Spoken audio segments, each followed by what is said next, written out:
tunamwaga rasmi mzee wetu Edwin Mtei. Mzee Mtei ni muasisi wa chama chetu, ndio mtu mwenye kadi namba 1 ya chama hiki. Unapoona wanachama wote hawa kwa maelfu, kwa mamia, kwa mamilioni katika nchi hii, ni wazo la mzee Mtei. Kwa hiyo tumekuja hapa kusherekea maisha, na bahati nzuri Mungu amempa maisha marefu ya kuishi duniani. Tumekuja kusherekea maisha ya uwepo wake hapa duniani. Kesho asubuhi tutaanza ratiba asubuhi kabisa, saa 3 asubuhi hapa. Saa 3 tungeomba wanachama wetu wote, kwa sababu kuanzia hiyo saa 3 kutakuwa na kumbukizi ambayo tutatoa viongozi mbalimbali ambao wanamfahamu, wamefanya naye kazi kwenye Chadema tangu alipoanzisha chama na mpaka anastaafu.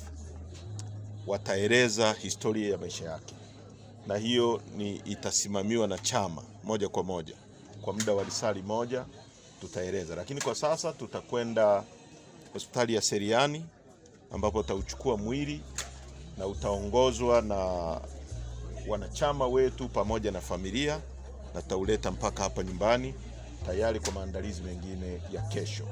Na baadaye tutapata nafasi ya kuzungumza vizuri, lakini kwetu sisi tumepoteza mtu wa muhimu kwa kweli, mtu ambaye amefanya kazi kubwa na ya kipekee katika nchi hii, na mtu ambaye ameasisi chama hiki mnachokiona ambacho ni tishio kubwa sana kwa serikali ya nchi hii.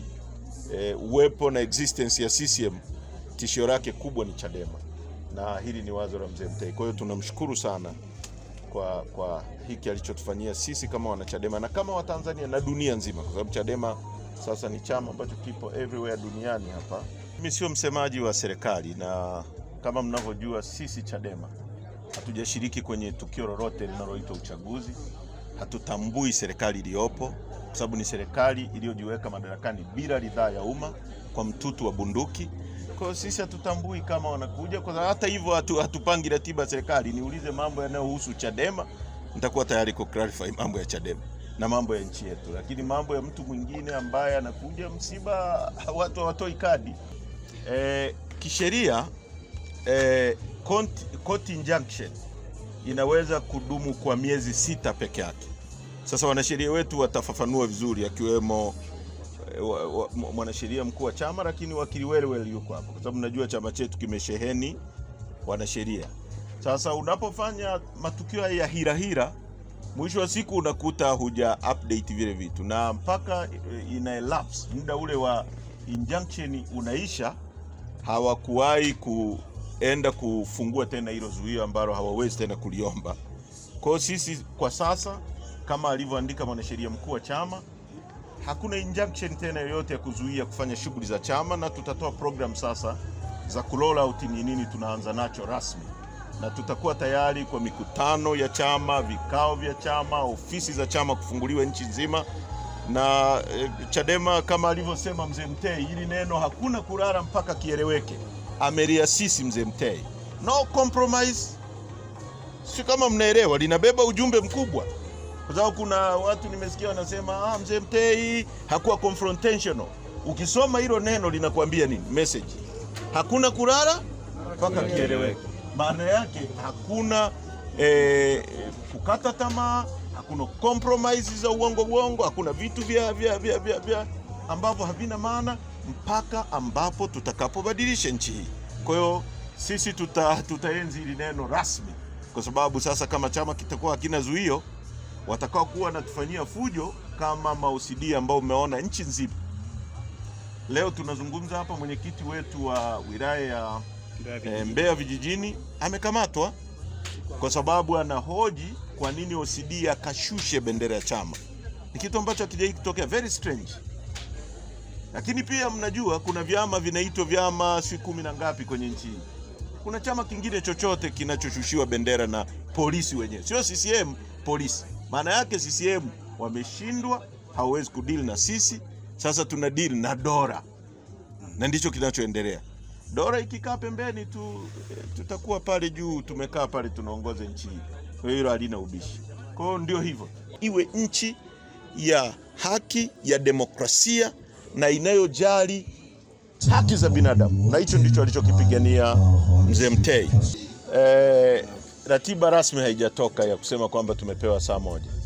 Kwa vyovyote vile sisi hapa ni wafiwa, yaani hilo lieleweke.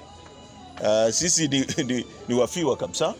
Huyu ni mzee wetu, ni mwasisi wa chama chetu, ni mtu mwenye kadi namba 1.